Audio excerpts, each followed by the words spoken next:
Begin then in Jerusalem, where a man has driven his car into pedestrians in what police say may have been a deliberate attack. At least one Israeli has been killed and 14 people injured, some of them seriously. Police have shot and killed the driver of the car. It happened near the site of a similar incident 2 weeks ago, which killed a woman and a baby.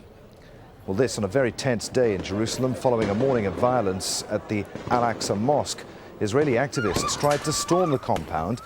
Palestinians were also there and fought with Israeli police after they were denied entry to pray at the mosque. Let's go straight to Al Jazeera's Imtiaz Tyab, who's live for us in Jerusalem. Let's talk about this incident with the car and the pedestrians first. Imtiaz, what's the latest?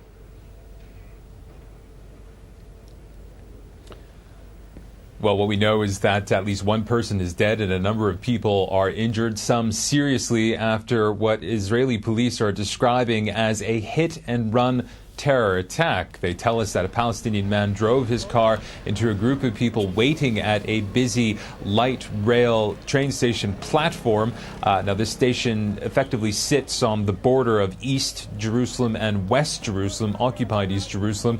What we also understand, according to police, is that the man then left his car and started attacking bystanders with a metal rod, and that is when police shot him. And this man is now dead. But again, it really just underscores just how tense Jerusalem is following this incident. As you mentioned in your introduction, this is the second time something like this has happened in under 2 weeks. And of course, now we're also reporting that at least one person has lost their life as well. And further trouble today, Imtiaz, at the Al-Aqsa compound.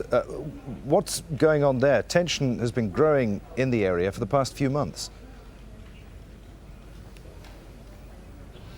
Indeed, the Al-Aqsa Mosque compound has been a flashpoint for confrontations between Israeli police and Palestinian protesters, and it's really increased in the past few weeks. Now, part of that has to do with the fact that far-right Israeli groups have been trying to gain greater access to the Al-Aqsa Mosque.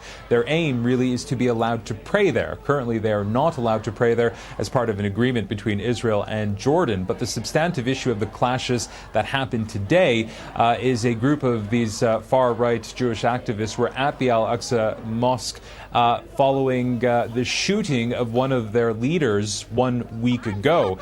Their leader, Yehuda Glick, who is basically somebody who campaigns, again, for greater Jewish access to the compound, was shot by a Palestinian man, very badly injured, is being treated currently in hospital as he was leaving a conference, which was advocating just for that very issue. Again, more access for Jews to the Al-Aqsa Mosque compound. As we've been reporting, it resulted in very, very strong clashes between Palestinians and Israeli police. However, the complex is now open to the public. Imtiaz, many thanks indeed. Well, as Imtiaz was saying there, the Al-Aqsa Mosque is managed by Jordan as part of a 20-year peace deal. It's recalled its ambassador in protest of what it calls unprecedented Israeli escalation in Jerusalem. Let's bring in our correspondent in Amman, Nisreen El-Shamayleh. Nisreen, Jordan caught in a difficult position here. What's the government been saying about this?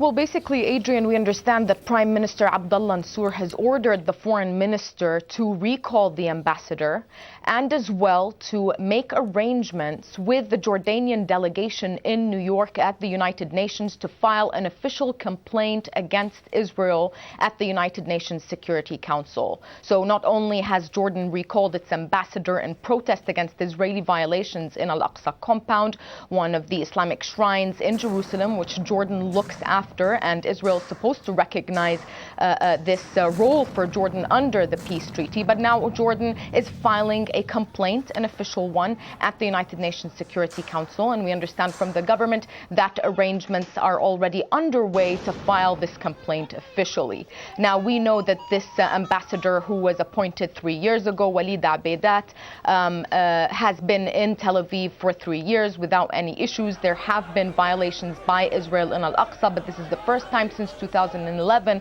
that he is recalled for consultations and in a show of protest against Israeli violations. We do know that the Jordanians and the Israelis do talk every day about these violations. We even heard rumors, these were never confirmed reports, that King Abdullah and Prime Minister Benjamin Netanyahu had a secret meeting on Saturday to discuss the situation in Al-Aqsa. It appears that they haven't agreed, and now Jordan is taking this to a higher level, to the United Nations Security Council. Nisreen, many thanks indeed.